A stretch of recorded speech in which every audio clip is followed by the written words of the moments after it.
Hello, everyone. My name is Ben. I'm from InterNACHI, and I'm glad you all can make it for tonight's home inspection class. It's a live class that we do just about every month online. It's free. It's open to everyone. Just want to fix my microphone.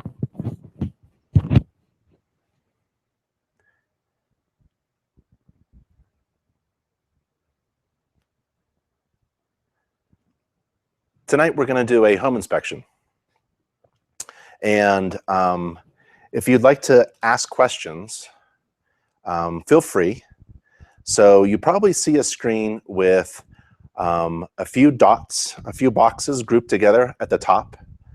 Click that, and there you'll find a tool to, a button to click, and you'll be able to ask questions while we go over a home inspection, how to perform a home inspection, some inspection tips on how to perform a home inspection according to a standards of practice. So we'll start the webinar in just a few minutes. Allow a few more people to show up. Again, my name is Ben Gromyko. I am from InterNACHI. That's the International Association of Certified Home Inspectors. We provide training and certification to property inspectors all over the world. We are the world's largest organization of home inspectors. And tonight is a live home inspection training class. If you're a member of InterNACHI, you can upload your continuing education credits in your account. And the main URL for tonight is nachi.org/webinar. And that's where you'll find not only tonight's online training class, but a link to all of the other live home inspection training classes that we've had. We've had a lot of online webinars. We do 1 or 2 every month, live classes. And if you'd like to join our live class, you can ask questions during the live training. And that would be a little tool button at the top of your screen. There's probably a group of squares. Click that, and you'll find a tool, a button that will allow you to ask questions. And I'll try to get to those questions during the class. But I wanted to share with you a few things before we start. One, I wanted to make sure that everyone can hear me. So if you can make a comment that you can hear me, that would be great. Second thing is, I want to share a few URLs, a couple websites. So it's nachi.org, that's our main URL, domain name, nachi.org/webinar. The next one is nachi.org/everything. And if you're new to InterNACHI, you may want to go here, and I'll take you here. So let's slide this over. And here's the nachi.org/everything page. We put everything you need all in one place. And it's a simple step-by-step checklist to having a successful home inspection business. Step 1 is you join InterNACHI. Why do you do that? Well, as soon as you join InterNACHI as a member, a whole world of opportunities opens up to you, because as a member, we provide you free, unlimited access to all of our training. All of the training that's online provided by InterNACHI is free at no additional cost. So you join as a member, and you have access to a lot of other things. When you're ready to be certified, you're learning at your own pace. Take your time learning. But when you want to become certified, a certified home inspector, a certified radon tester, a certified wood destroying organism inspector, a certified wind mitigation inspector, certified mold inspector, all these inspections, whenever you're ready, you can become certified. We have over 30 different certifications from which to choose. And they're all here. That's step 2. Step 3 is we have a lot of tools that will help you market your business, help you develop your brand, which is who you are and why you're different from everyone else, and then market that message. Step 4 is take a home inspection business course. If you're a home inspector, I bet you're very good at what you do because you're technically good at what you do. You've learned a lot of technical aspects of the home inspection business, but are you really good as a business owner? So we have a free online home inspection business course.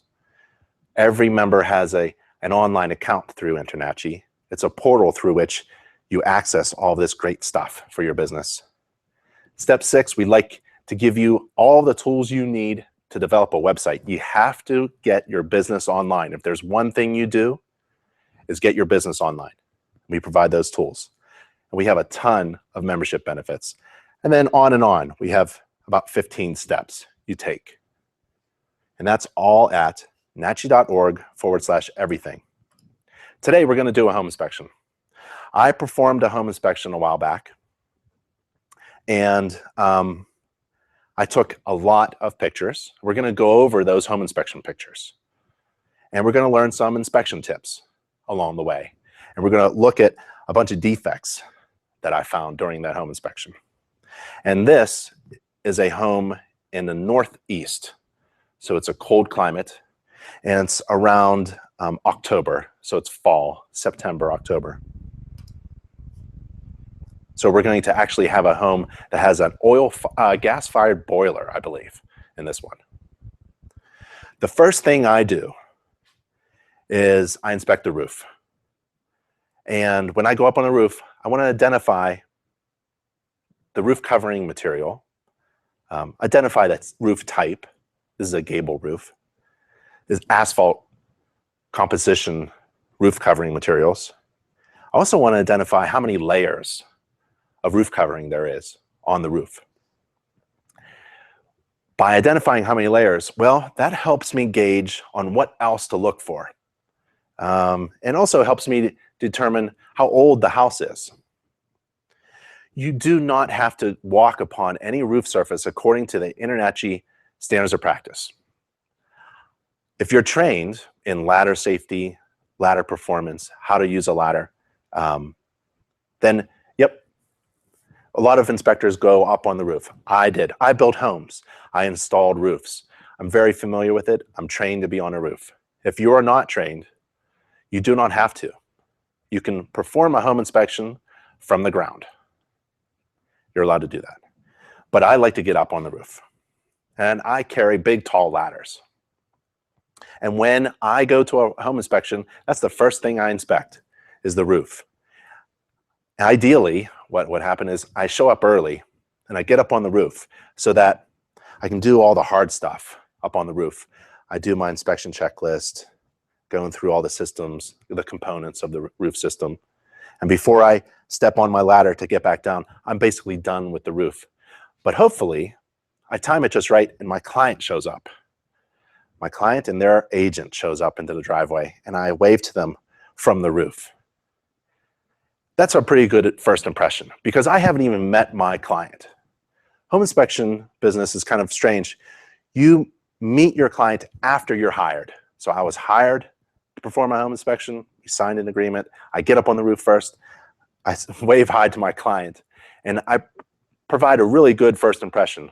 Plus, I'm living up to my brand, which is I bring tall ladders to every inspection and I will try to get up on the roof to inspect the roof. And I will take a lot of photographs of the roof and a video of the roof inspection and provide that for you so you don't have to get up on the roof yourself. It's very dangerous. So I come down my ladder, shake my client's hand, take them around the exterior, tell them about the roof, send them inside, and I continue on my way. According to the SOP, you do not have to walk upon any roof surface. And there's the standards of practice, nachi.org/SOP. Follow the standards of practice. The other URL before we get any further into the class is inspectoroutlet.com. And if you don't want to get up on the roof, but you want to inspect the roof completely from the ground, you go to Inspector Outlet, and you may want to consider purchasing a tool. It's called a spectroscope, and there it is. Let's see if we can get it. There we go. So it's a way for your mobile device to communicate to a digital camera that's on an extended pole up to about 30 some feet in the air. You can, fully extended. And you can take a look at the roof from way above. Very close, angle it a little bit, look at the chimney, look down at the chimney from above you while standing on the ground.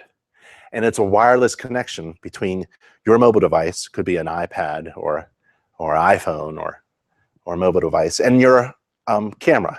And all the equipment in between is provided in the Spectroscope package. So take a look at that, and that's at inspectoroutlet.com. Inspectoroutlet.com. All right. So we're back to the roof. And also, well, I might as well do some tools. If you're going to learn about doing home inspections, let's do some tools. So here's a tool that I use. It's a microwave leak detector. I stick this in a microwave, and it glows red hot. It just glows. It's little LEDs in there. And when they get bombarded by microwaves, it lights up. So I can tell that the microwave is actually functioning instead of, cooking a hot dog every home inspection. You can use one of these. If you're doing a home inspection, you're concerned about anything that destroys wood. Well, moisture destroys wood, moisture and fungus and wood-destroying organisms. Insects also destroy wood. And you can use this field guide. It's laminated, and you can use it to help confirm what you are seeing. So you flip through it, and it helps you identify the insect that you're looking at, or the damage that you're looking at, what kind of beetle it is. Yeah, and you can show your client that it's not termites that we're seeing, it's carpenter ants. You can tell them, the characteristics of a carpenter ant.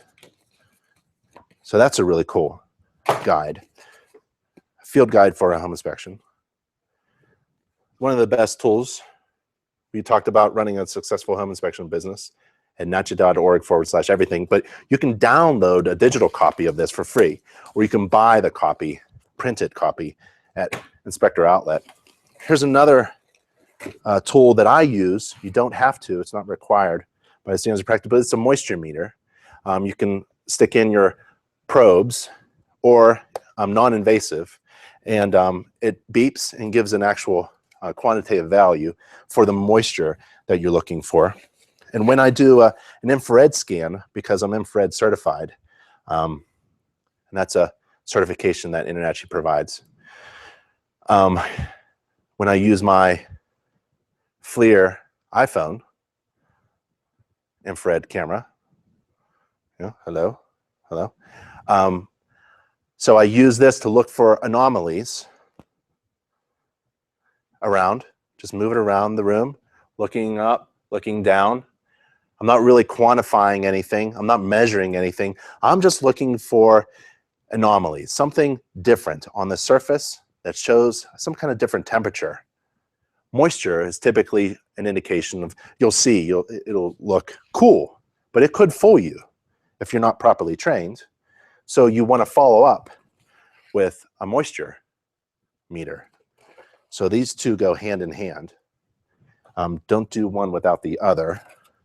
Or at least don't do infrared without a moisture meter. Another tool is this. You really don't have to measure anything or quantify anything, but you have to approximate for example, the thickness of the insulation in the attic. Here's another tool if you're going to do a well flow sample or pressure test on the main water line. The basic tools, the screwdriver, that's multifunctional, so you can take off the front jacket of a evaporator coil if you wanted to, or you got the screwdriver, and here's a volt tester, also the GFCI and AFCI testers, right? And I've got my big tester here that does all those crazy things with both GFCI and AFCI. So I just want to show you those tools. But one of the best tools that you can carry is absolutely free. Every home inspector should carry one at your hand. This is one of the best tools you have. It's really sensitive. If you're looking for drafts or cool air, the back of your hand is really good. And I always put my hand in my inspections. Get my hand in there, and that's why I wanted to show you this picture. I'm identifying 2 layers of roofing shingles, asphalt roof covering materials, and I'm taking a picture of it too. And that is my actual glove.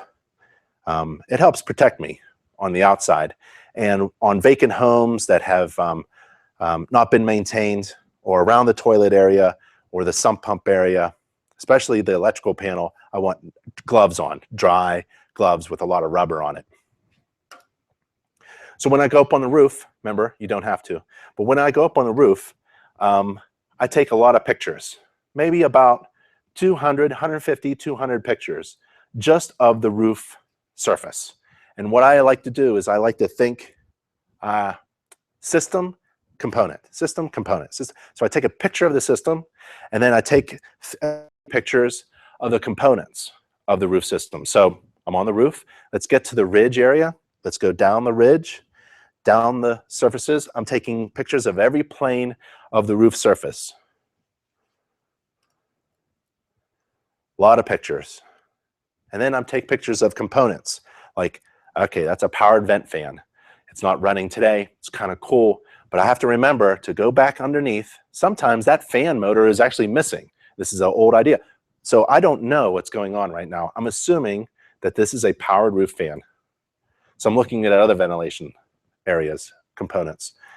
And yeah, right here, let's see if I can use my tool. There it is. So I have a few shingles that have been replaced. It looks like some of the tabs, some of the shingles have been actually replaced. It could have been that tree nearby, a lot of leaves, maybe some ice damage. Looks like some scuffing from someone making repairs there. I don't know what's going on, but I identify anomalies like that to my client. The front right corner of the main house shingle roof may have been repaired in the past. Ask seller for more information. That's basically what I say. The roof system takes about a half an hour. It's really important to do the roof. And I like to prove that I was there on the roof. My hand is there. My feet are in the pictures. I'm up close. I'm far away. I'm in different angles, different perspective. The gutter and downspout system is part of the roof system. The roof, I think about how rainwater comes from the sky, comes down, it drains away, it's caught, or maybe it isn't caught, by a gutter and downspout system, and it's taken away from the property. Hopefully it's sloped away from the property, far away. If the gutters are filled with leaves, it really should have a gutter guard, but it should be cleaned out, right? It's not. So now I'm thinking, this is Pennsylvania. It rains a lot in Pennsylvania. So I'm thinking gutters are filling up and they're going to spill over. I got to think about water penetration into the basement or crawl space or lower finished floor areas of the house. The house is a system of interdependent parts. The roof is connected to the gutter, and the basement is dependent upon the gutter performing well. The foundation could have hydraulic pressure pushing on it because there's something wrong with the gutter. That's proof that two separate systems are intertwined and connected to one another. If you don't think that a house is a system of interdependent parts, you're not going to do inspection very well. You have to realize that as you inspect one system, you're actually inspecting many others at the same time, okay? When you have 2 layers on the roof, typically when they're installed, feathered in, the first row of asphalt shingles will have a 3-inch exposure instead of a 5-inch exposure. So that's another clue that you have 2 layers of asphalt shingles. Downspouts, again, we'll go a little faster. When I'm on a roof, might as well inspect other systems and components of other systems while I'm there. So this is the bird's eye view of the service line, right? There's the overhead conductors, and there's the service entrance cable coming in. And we train you upon the specific components of the electrical supply coming into the home. And we identify things. So this is in the roofing class. Oh, no, this is in the electrical class, online electrical class, how to inspect residential electrical systems. So why don't you take that class and review that? That's a good idea. More components. Seems to be well installed. This is pretty typical when you have dissimilar metals.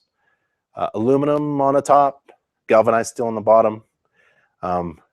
So that happens when you have two metals that are different. So I'm a little concerned about the condition of that. It looks like it's been like that for a long time.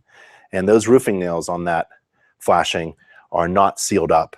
Anything that penetrates flashing and the roofing shingles is a water entry point if it's not sealed or properly installed. While I'm on the roof, I understand that I have a shed on this property, so I've got to get in the backyard and inspect that. That's not actually within the scope of a typical home inspection, but my brand of my company is that I will help my client understand the condition of anything that's in the backyard, front yard, side yard. If there's a pool, I'm going to wrap around it. I'm not going to do a full pool home inspection without being paid, but I will take a look at the shed. While I'm coming down the ladder, I'm looking at other components. The windows is a really great one. Second floor windows while I'm coming down. Really great opportunity to inspect the second floor windows when you're on the ladder. There's the gable vents. So now I have two gable vents, no ridge vent, possibly a powered roof fan, maybe soffits. Now I'm looking at downspouts. Downspouts should be diverting water far away from the house. We have a course on how to inspect for moisture intrusion. And one of the most common problems is moisture intrusion caused by improper gutter and downspout and splash block installations or maintenance. So there's an underground pipe. Don't have to inspect pipes that are underground, but I want to take a picture of that.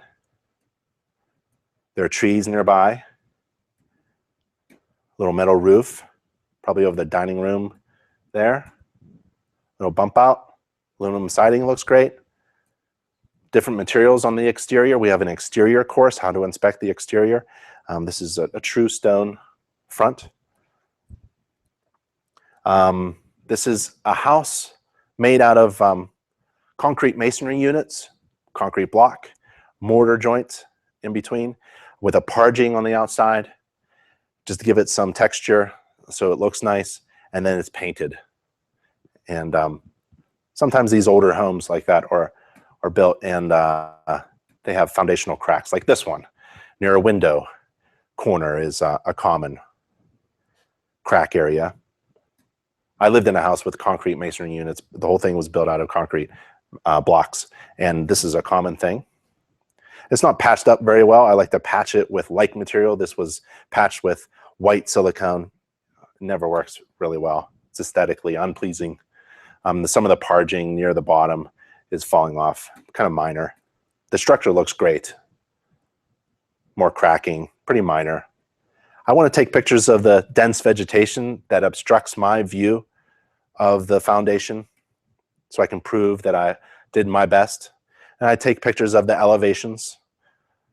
You can see it's a relatively level lot, not really sloped away. There's the shed.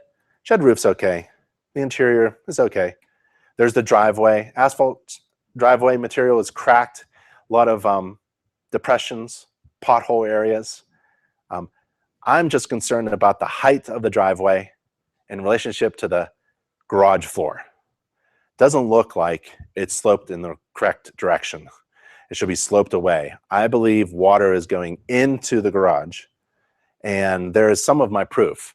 Water has popped that front threshold area of the garage door, and they've drilled holes, drain holes, all along the front to catch the, I don't know why they just didn't do a trench, a French drainage trench, a grate, with a metal grate, something. There are many different options to fix this problem where the driveway may be higher in elevation than the garage floor, or it could be sloped in where there's a negative slope towards the garage. Driveway's in poor shape. Some of the roots are popping up. I take a look at the curb, the sidewalk, typically their responsibility. In northern climates, you have to typically the owner has to shovel the sidewalk quickly after a snowstorm. I take a look at any kind of trip hazards as I go. As I'm doing the exterior, I think of walkways, driveways, walkways, steps, stoops, decks, porches. So this one is kind of odd. I see the front porch. 2 out of 3 posts are there. The middle one is missing. Do you see it? So I don't know why, oops, let's clean this up, why that post is missing. Don't know. So someone's got to answer that. Put the burden on the seller. You don't have to figure this out. You're not a structural engineer. And it may be okay. Maybe there's just cosmetic, but with a huge overhang, like 4-foot overhang, 5-foot overhang. But there's a post that was there, and now there was a post that was there, and it's not there anymore. So it could be a major structural problem or not. I'm not here to diagnose. I'm here to look for indications of, and you enter, you fill in the blank. I ring that doorbell. You'll know how many times I had people ask me about the doorbell. Low voltage systems is not part of my home inspection, but you know, they ask about the doorbell not ringing all the time. So I stopped doing that, and all of my inspectors are required to ring the doorbell and open and close the storm doors.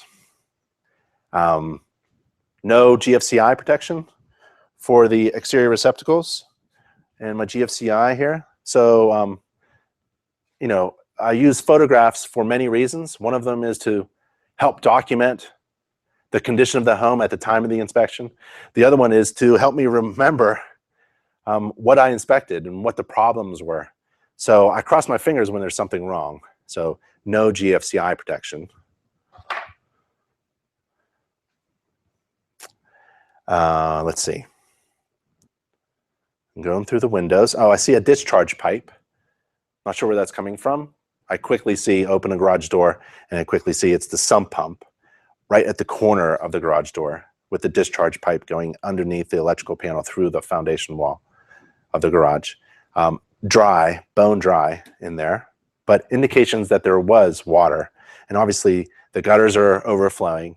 The grading is level, essentially level, and we have water problems in the front with drainage problems in the front of the garage. Now I start to put pieces together. Now I'm gonna look for maybe the crawl space or the basement having indications of prior active water moisture intrusion.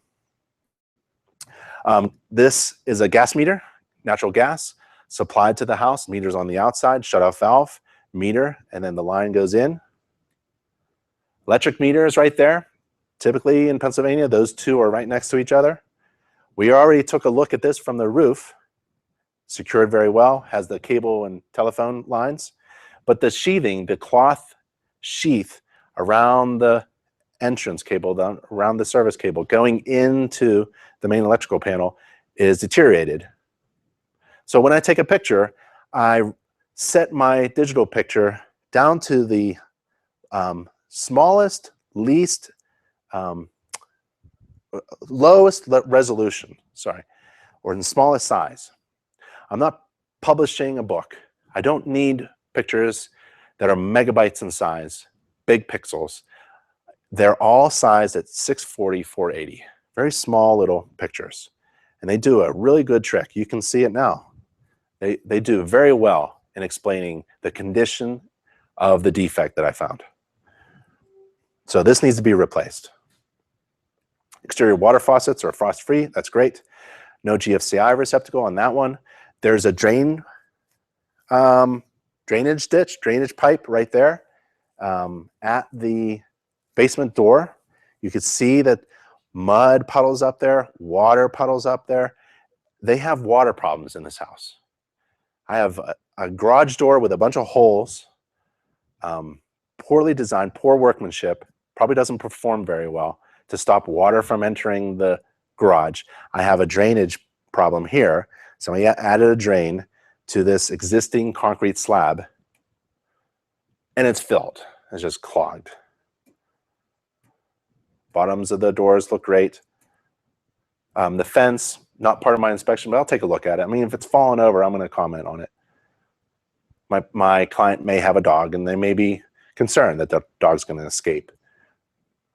The outdoor spots in the back are not installed properly. That's an exposed interior use only wire. So it's on the outside and it's not installed properly. That one too. And that's an exhaust fan, it looks like, from a bathroom, an old exhaust fan. Possibly it's the kitchen, so we'll have to pay attention to that. There's an air conditioner system that was installed after the house was built. I can tell that because the unit age is there and the size. The dryer, that doesn't look very good.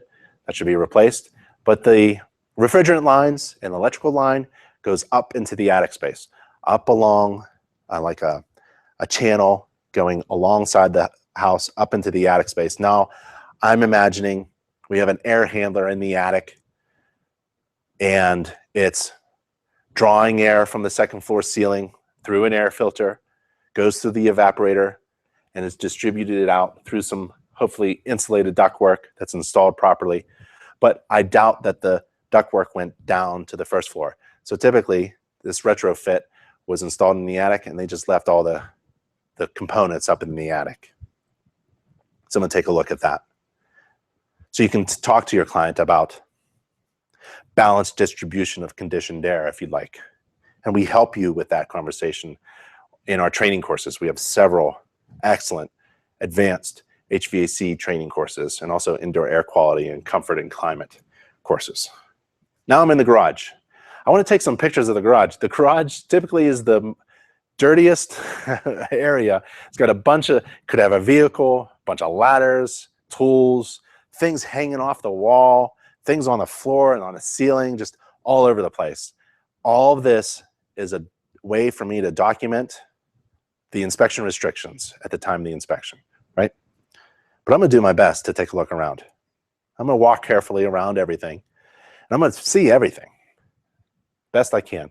I've got 2 garage door openers. First thing I like to do is open them up and close them and test the eyes, the safety eyes, the reverse laser beams. And they're not there. They're not installed. So again, an X tells me not installed. So there's one of the units installed there. And it's installed and plugged into an extension cord. Extension cords are for temporary use only. This garage door opener needs to be, both need to be, each needs to be plugged into its own dedicated receptacle within a few feet of the unit. No GFCI eye protection in the garage.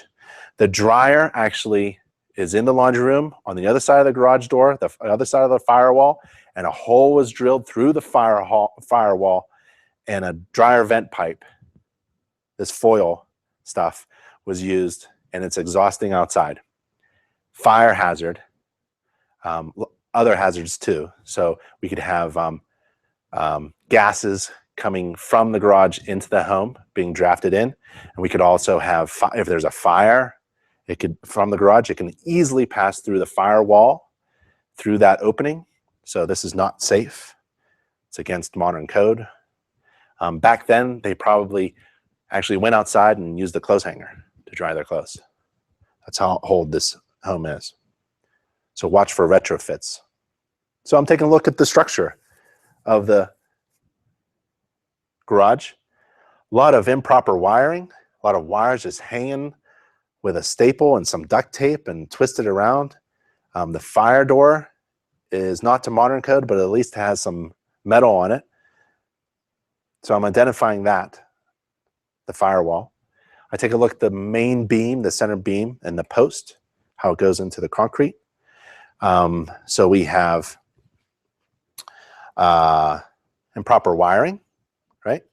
And we also have a patch here, typically a bathroom above the garage ceiling. So this is kind of like a fun house.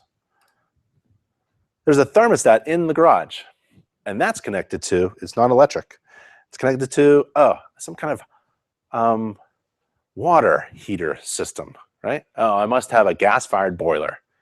Now I'm connecting two pieces together.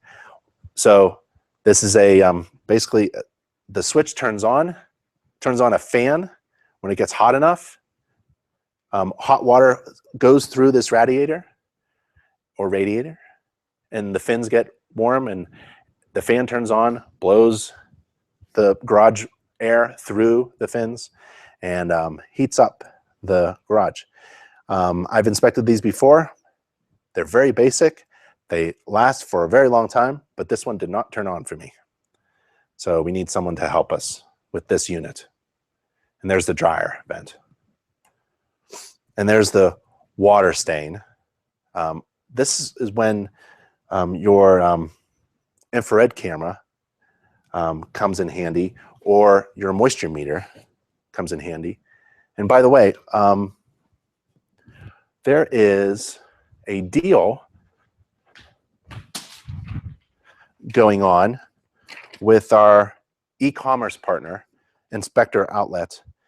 So for all of you that are attending this live home inspection training class, you can get a big discount from Inspector Outlet on the spectroscope, the flashlights. Hold on. Let me get the flashlights. On these awesome flashlights, huge lumens with them, and this moisture meter. But just for those who are attending this live class, just contact inspectoroutlet.com and ask for a discount. It's only valid until the end of this year, and it's for InterNACHI members only, and for those who are attending this live class. So congratulations and thank you, Inspector Outlet.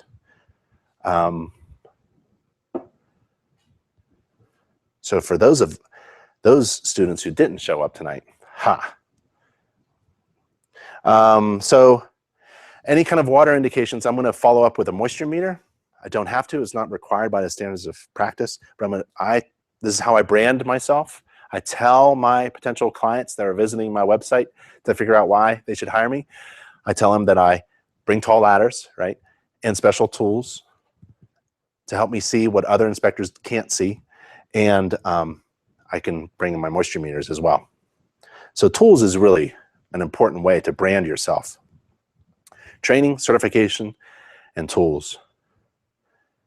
Improper wiring. So they got a wire and they wired it in. I know what they did. They wired it into the light fixture above. They went right through the drywall and they pulled out power and went to the garage door openers. Yeah, that's insane. So it's a fire hazard. Structural cracks in the floor. Not surprised. There's water problems all around the basement, all around this structure. Electrical is a mess. I wanted to show you this because this is really, I don't know if you inspect fuses anymore, panels with fuses. Very old homes have this.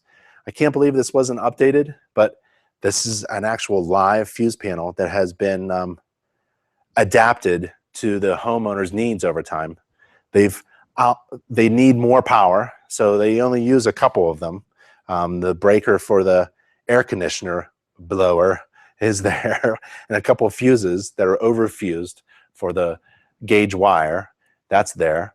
And then they have an older General Electric breaker panel, a little bit modern, but there's just not enough breakers for this house. So they're really, I bet they're double tapping and just a lot of mess inside. So we need an electrician. You do not have to take off the front dead cover. If I do, hopefully I got my gloves on, my PPE, I got some goggles on, safety goggles. I'm on I have nice dry surfaces. I'm not standing in puddles of water. You don't have to take the front dead cover off. So don't. Be safe. But in this inspection I did, I want to show you what I saw. overfusing, so the fuse is way too big for the small gauge wire. The sheathing on the cable, the conduits, the lines, they're damaged. That's a hazard. Double taps at the main lugs. There's newer wiring, newer Romex, and older wiring. A lot of double taps, neutrals and grounds together. There's a double tap breaker there. They just need a lot of help here.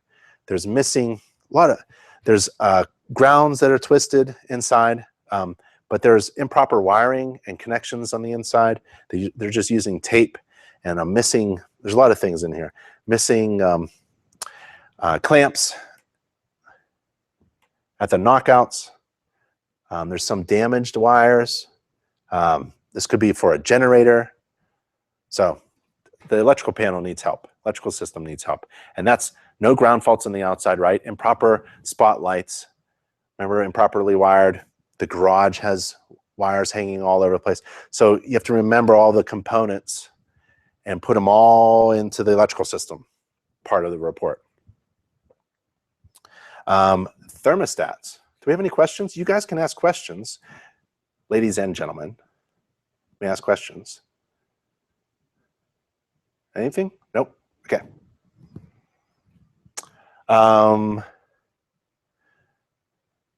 Couple thermostats.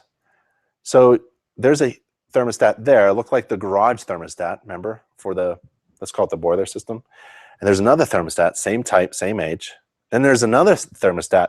That's probably for the air conditioner. And it actually was.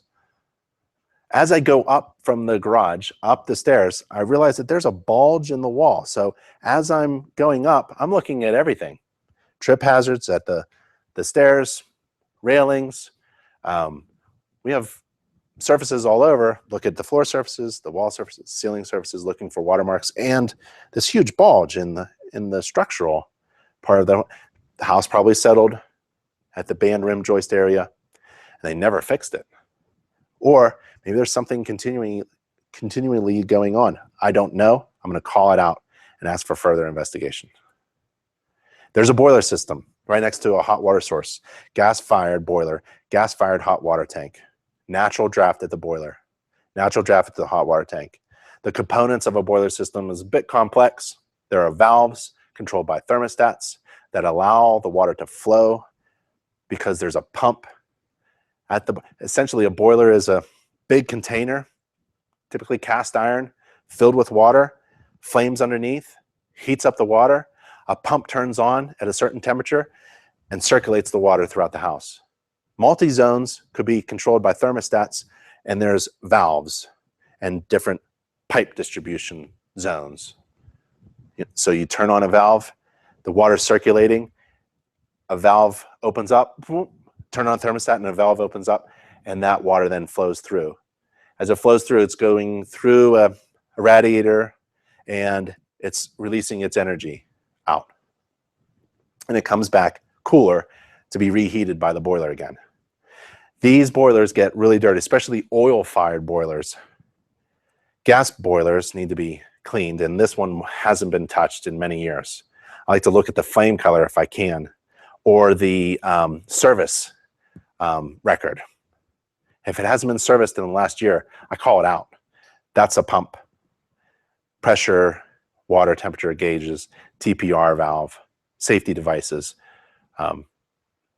There's an expansion tank. When water heats up, it needs to expand. This helps that expansion. A main shutoff switch to turn off the electric, a service switch.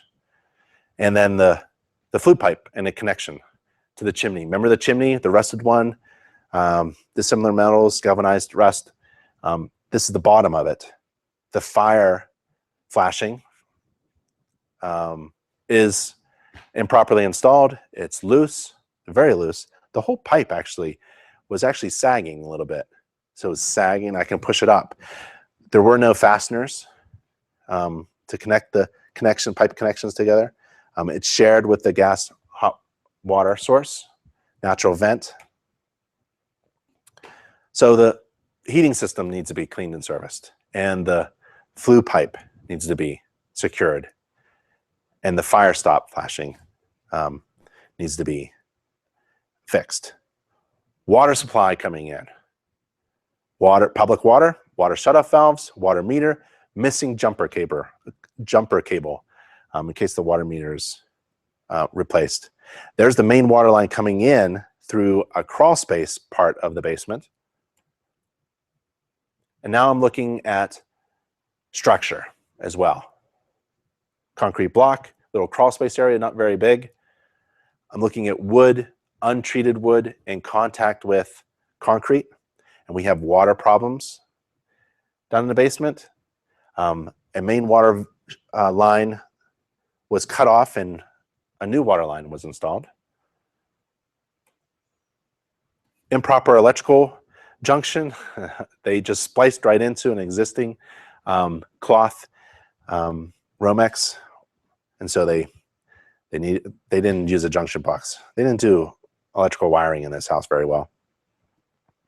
Hot water tank, date of installation. Nice. Everything's good at the hot water tank. Laundry, drain pipe. I turn all the fixtures on. I look at the trap. I even squeeze the trap, the soft brass. Some of them break right open.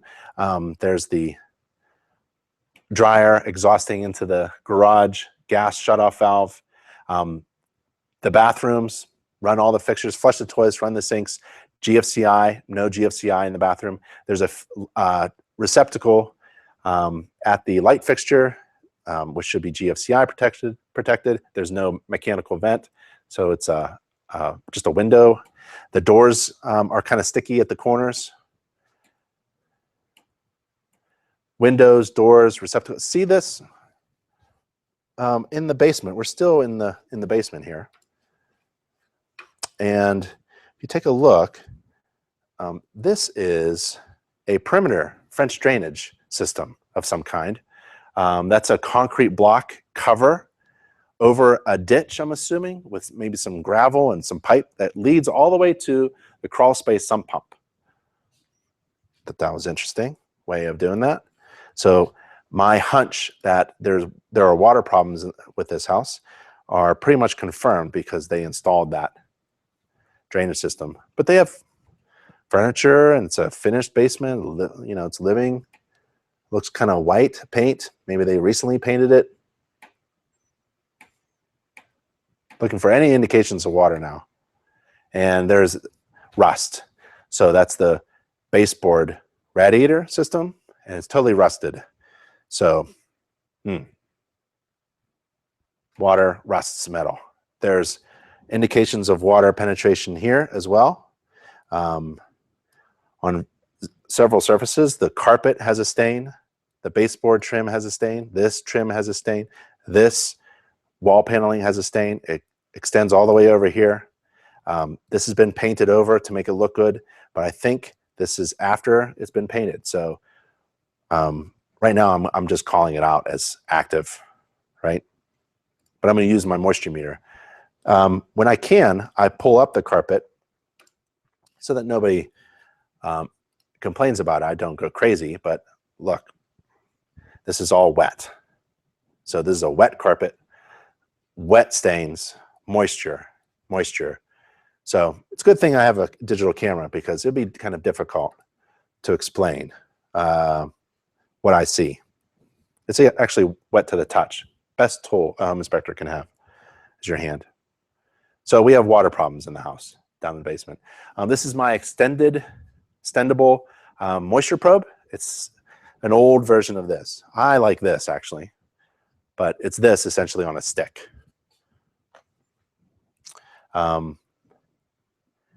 So there's moisture indications all around. There's the attic air handler. Air filter is in the ceiling of the second floor. Pull down stairs, totally inefficient. It's not insulated. Doesn't have a nice seal around it. The pull down stairs is not insulated itself. There isn't a cover on top. This is essentially a huge, big 3x5 hole, 15 square feet. It's like an open window, essentially, allowing conditioned air to escape naturally through stack effect through the attic floor. which is not insulated. It's not insulated, it's not sealed. It's like having a window open in the middle of winter, right? The floor is insulated, but it is just filled with stuff, so inspection restrictions. But I want to get to that air handler. There's an old fan in a gable vent, doesn't work. There's the stairs going down. There's some duct work here and there. All looks okay. There's the air handler, service record, manufacturing label. There's a leak pan, water catch pan. That's great. A nice workable surface in front of the unit. It's all looking good. The drainage was installed properly, but the air filter is actually missing. The air filter is missing and the slot is open. Incredible. So I don't know what happens in the hot summertime, but essentially there's no circulation of interior air into that unit. It's all being sucked from the hot attic space in the summertime right into the evaporator coil if it's open like that. And we have partners that provide air filters, really good stuff, and also covers. So you can advise your client about covering the open air filter slot, even if there's an air filter in it, with a metal manufactured cover. It really can be sealed up. It really should be sealed up to be energy efficient. And this kind of stuff about changing your air filter, about the air filter cover, is part of the service that we provide. During my inspection, I used to give my clients as much information as possible. So I would give a home maintenance book. InterNACHI has a home maintenance book you can give to each one of your clients. And we also have a free monthly newsletter, 5 years worth of a monthly newsletter that's totally customized by you. So let's say you find a missing air filter in the attic air handler.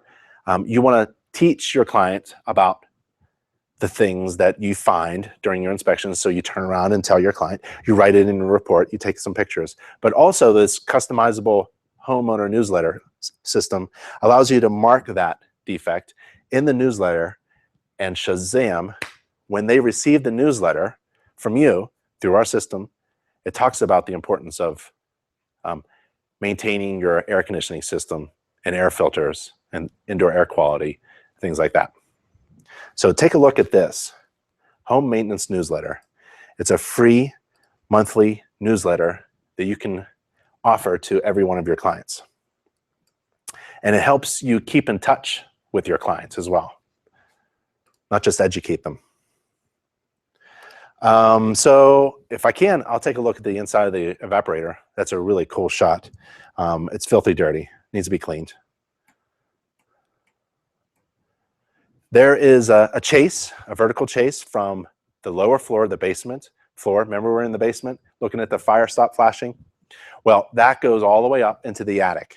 So air from the basement, which is nice and warm in the wintertime because the boiler's on, is just going right up through that chase.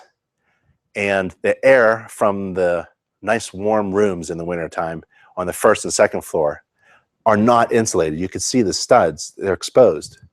And all that air and energy is going through this chase and right up through. So now you have an open, essentially an open window where the pull down stairs are, losing energy. When a house loses energy, loses air, it bleeds energy and it bleeds money.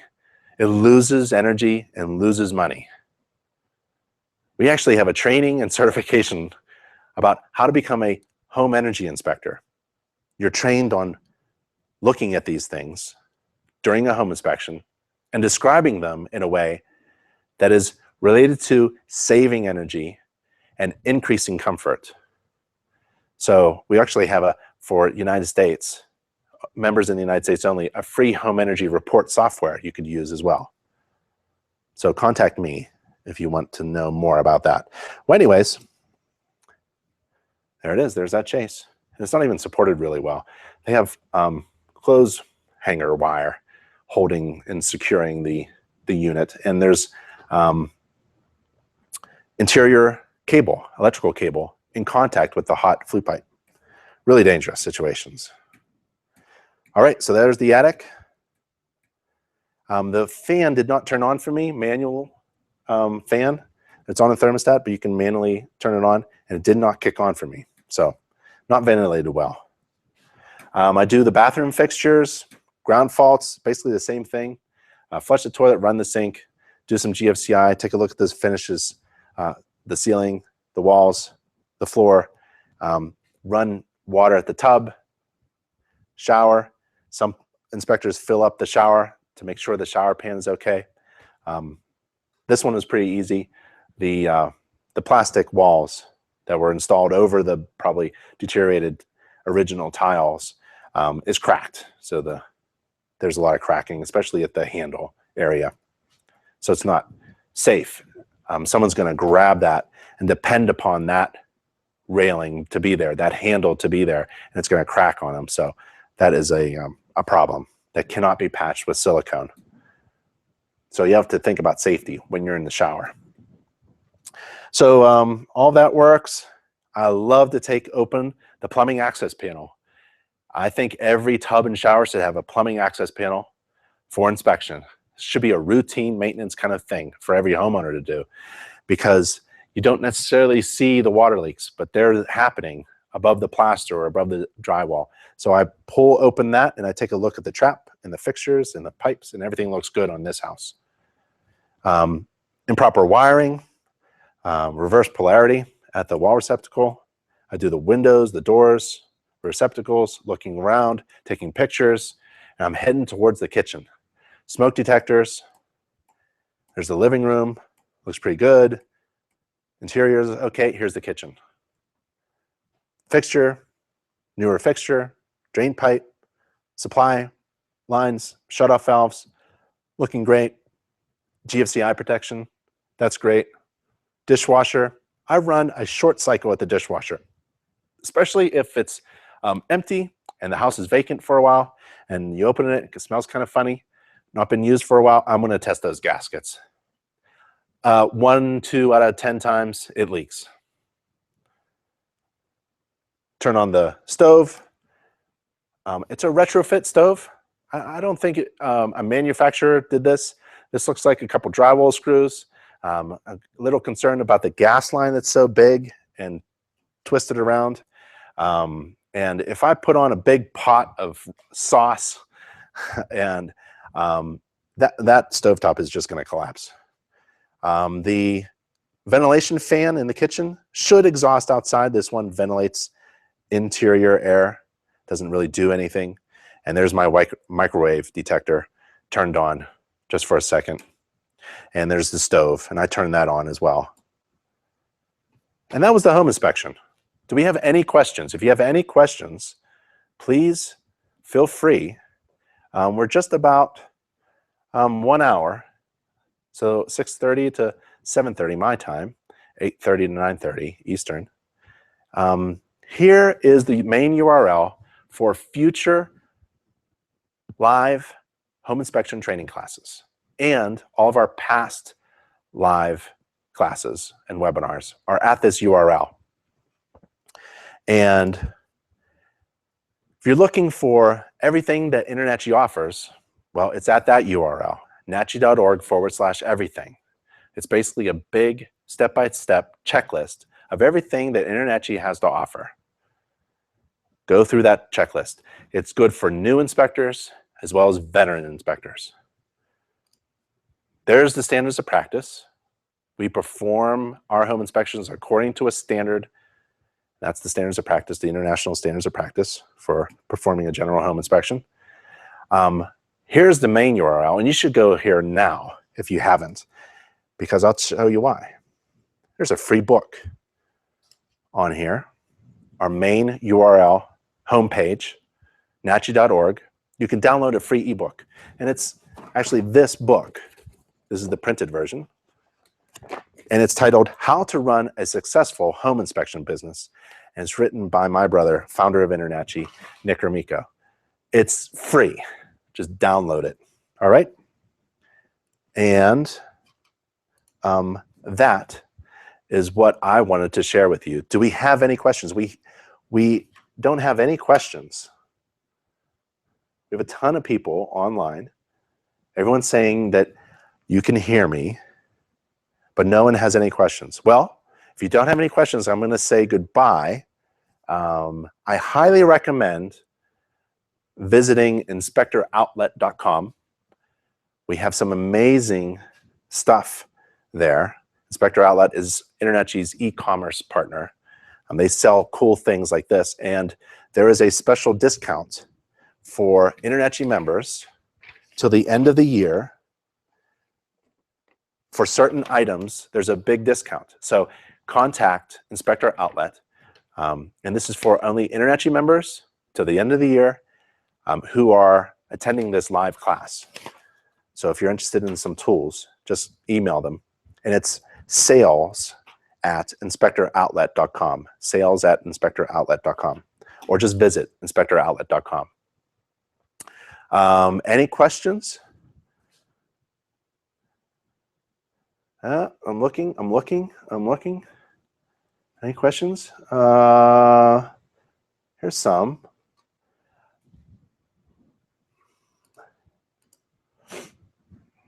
Here's one.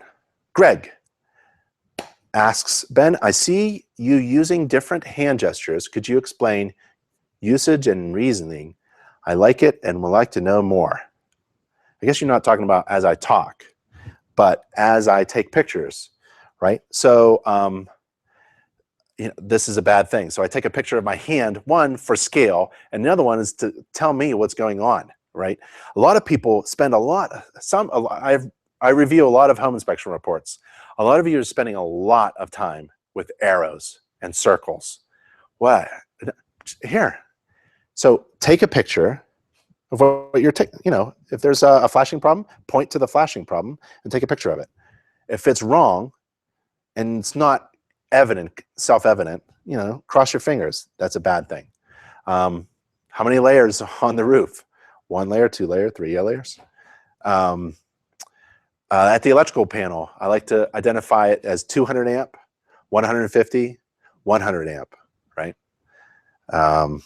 Tonnage could be the same way. So yeah, use your fingers. Don't draw arrows and circles. Gosh, it takes so long, right? I'd rather you put more photographs in instead of more graphics.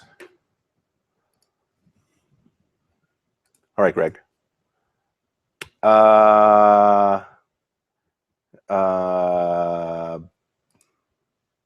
Greg again. Ben, do you test receptacles for AFC and GFCI breakers from within the home using your tester? Yes, I do. But I'm really careful because nowadays, I learned my lesson. I turned off some bedroom receptacles and there was a computer plugged in and that wasn't good. So I make sure that I'm more careful with AFCIs than I am with GFCIs. GFCIs, I test them.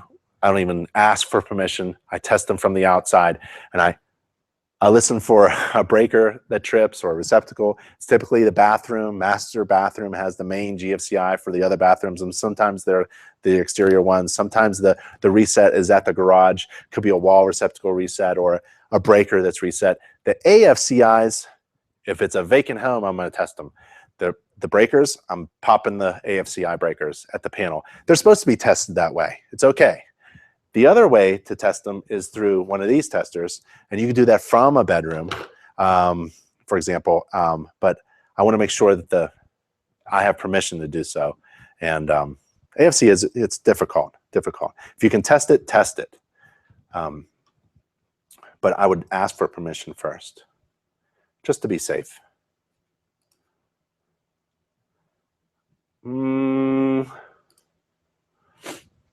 Should you call out S-traps? Yes. S-traps are no good. It's supposed to have P-traps. S-traps are no good, okay? So anything that looks like an S under a sink, call it out. Yep. It's not the most important thing when it comes to my mind because it's so easy to replace. You can go to Home Depot and get these nice little kits. So if the sink is actually clogging on and on, or you're getting some kind of gurgling or siphoning right? And you smell it. You could probably swipe it out for nothing. I would tell the homeowner this, right? So S-traps is like one of the easy things that new inspectors see and point out and call it a defect. Well, you know, when you get to be a veteran, S-traps are important, but we tend to focus on really important things, like somebody could get hurt if this isn't taken care of, or some of the nuances that new inspectors don't get.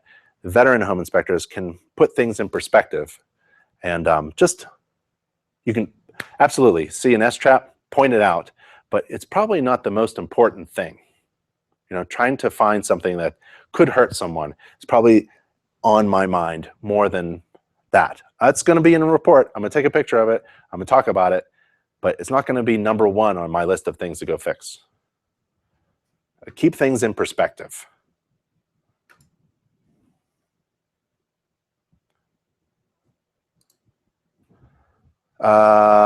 Brent says, so just ordered a flashlight last Saturday. Any chance I could get some money back? I don't know.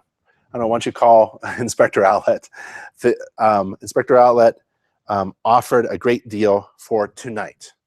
There may be deals in the future as well. They could have been deals in the past. This timing thing is difficult, but just go to Inspector Outlet and ask, I guess. I don't have anything to do with Inspector Outlet other than telling you where to get really awesome tools, especially the Spectroscope. Alrighty, inspectoroutlet.com. Let's see. Thank you. All right. Greg, has Ben seeing the questions? Yep, I'm seeing them. I'm answering them. What is the link, Nicole? What is the link to the free book? It's that right there. NACHI.org, NACHI.org. You click the big red button that says download the free ebook. It's an excellent book. Mr.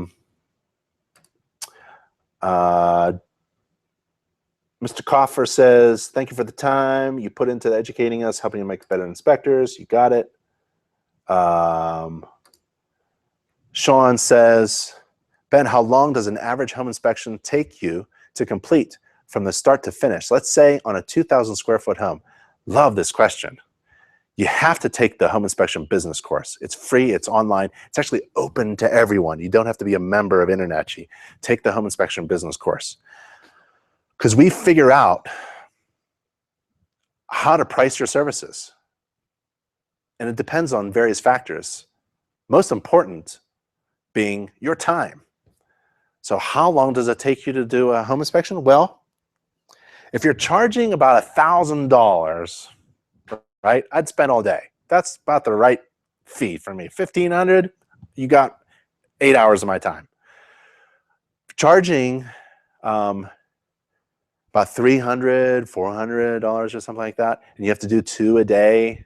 Well, how do I know that I have to do 2 a day and make $300? Well, you have to figure out with math, not just feeling, not just what the market says, not what your competitors say, but you have to figure out with math, and we do it for you in the business course, how much you charge. You figure it out with mathematics. Why? Because you don't want to waste your time and money getting into this business and not making profit. The whole point of business. You got to make some profit. How do you do that? Well, before you even start, you have a business plan. And you figure out things like this. What do I charge? Well, you look at the market. It's a combination of looking at the market, what your competitors are doing, the mistakes that they're making, and figuring out what you need to make. How much money do I need to make? How much overhead do I have? How much extra money, profit do I want to make so I can roll some stuff back into my business and I can go on vacation, you know? And how many days of the week? When at my top, I was working only 4 days a week. I was making a ton of money. And we had other inspectors doing the hard work. And I had a business partner. And I bought a home and I raised a family. Home inspection business is one of the best businesses in the world. So much fun because you have a business partner, InterNACHI, that helps you with everything that you need. Then you get to help people, really help people at a critical moment in their lives. You really get to help them. and you act as a third-party neutral professional. You're independent. You don't care about anybody else. You want to focus on your client. You get yourself trained, you focus on your client. Wow. How much do I spend on a home inspection? Well, I figured all this mathematics out to figure out how much profit I can make working 4 days a week. And it turns out I need to do 2 a day for 4 days a week, right? And that takes me to 8 o'clock is my first inspection, 12 o'clock is my second inspection, and I'm home before 5. I wake up at 6, 7, breakfast, preparing my computer, preparing my tools, get in the van. I'm there at 8 o'clock, maybe before that, 7:30, 7:45, so I can be on the roof and saying hi to my client. I've got 2.5 hours. At hour 2, 10 o'clock a.m., I know that I've got 1 more hour here. I got to get going because at 11 o'clock, I got to get out of here to get to my 12 o'clock. I have to leave myself an hour. I eat along the way. I don't stop at a restaurant or anything like that. Take good food with you so you have really good energy for your second inspection, and take a second shirt. Well, anyways, so I leave myself 3 hours. 2 hours, I know where I'm at the home. I'm probably coming down from the attic, doing the interior, getting to the kitchen where I'm all set up, and I'm gonna hit that computer as hard as I can, throw some stuff, extra stuff, maybe a couple pictures, the front picture, print out a summary, hand that summary to my client, copy to their agent, and ask them, would you like a full, complete report printed right now on site, or would you like me to email it to you tonight? A lot of them say, do it right now. And then I get to work. I download all my pictures, as many pictures as I can, into my computer. Nowadays, you just hit a button, Home Gauge, Home Inspector Pro, other inspection software. You just click a button and they all upload, but you got to put them in the right place in the report. And then I print out the full report, full color printer, print out one copy of the report, and I email the rest. I also turn my computer around and play the video of the inspection of the roof and other systems that I want my client to see, because I do video as part of my branding. And then I bind that report into a 3-ring binder with my home maintenance book. Now that you've had a home inspection, InterNACHI's home maintenance book. And I give it to my client. And I walk out there with my money. Then I get to my next job. So it all depends, the pricing all depends on how you calculate it. It's all in our home inspection business course. I think it's chapter 13 and 14. How do you price your services so you are profitable? So every time the phone rings, you know what to say, how much money to charge, so that you can make a profit. Otherwise, you're just guessing. And based upon that calculation, you know how many jobs you need to do in a week, in a day, in a week, or a month. And so that is a really long answer to a question, probably a very simple question. So I hope that was helpful, Sean. The easy answer is take our home inspection business course, and it's all in there.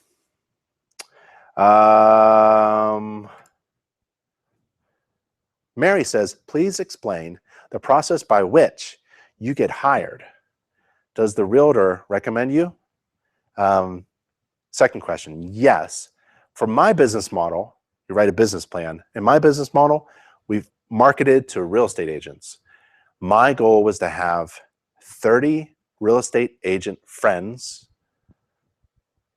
for every home inspector in my company. Because I knew out of 30 agents, probably 15, 20 of them are going to close that month and will recommend us, right? So that's how I thought. That's where most of our inspection business came from. You still have to put your inspection business online. You need a website. We had a live class a little while back.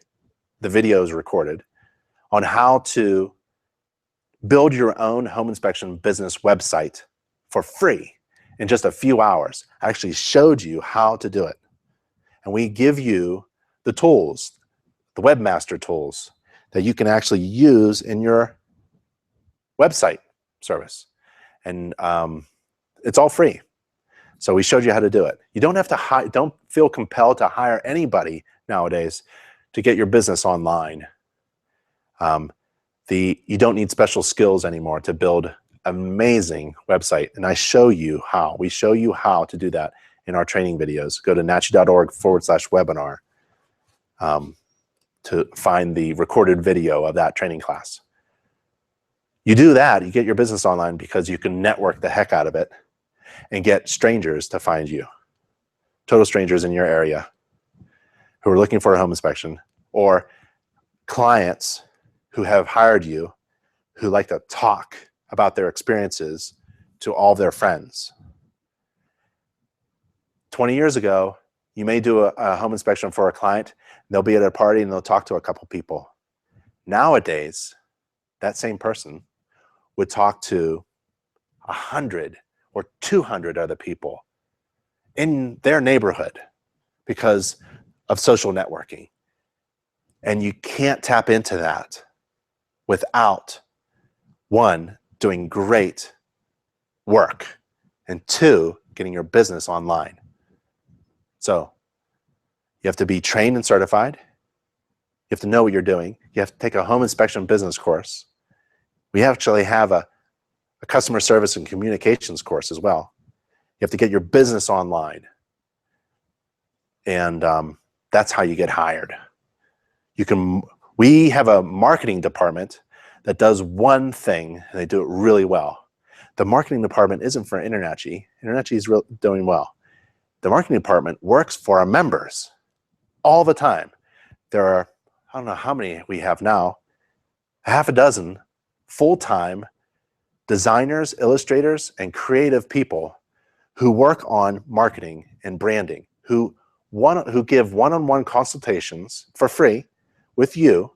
You can be a new inspector or a veteran, and we help you develop and define your brand. What distinguishes you from all the rest? Why should I hire you instead of this other inspector? That's what we work on. And then we develop the marketing, which is the way we send out that message through logo design, business cards, flyers, brochures, rack cards, apparel, vehicle wraps, and websites. So contact the InterNACHI marketing department as well to help you get hired. That's how you get hired. Okay, that's how I did it. And there's other things too. Like I had a company called Peach Inspections, and I actually went around real estate offices at the right time of the year and delivered little baskets, cute little baskets of peaches with business cards and flyers stuffed in them, with napkins and forks and knives. And I would come into the real estate office, the biggest ones next to my office, and I'd yell out, "Peaches are here," and I'd deliver them. And that was part of my marketing plan. And it worked. It worked really great. There were other things too, peach candy and sponsoring real estate meetings and things like that. But I had a business plan, and I stuck to my plan and adjusted it over the years. But basically, I figured everything out that I needed to do prior to me investing time and money. So take the home inspection business course. Marcel, thank you. Are you seeing the questions? Yep. I can hear you. Thank you. Anything else? All right, everybody. If you need anything, my name is Ben Gromyko. I'm from InterNACHI. That's the International Association of Certified Home Inspectors. We're the world's largest organization of residential and commercial property inspectors. My name is Ben Gromyko. Email me, call me anytime. And I'll see you next month. Bye, everybody.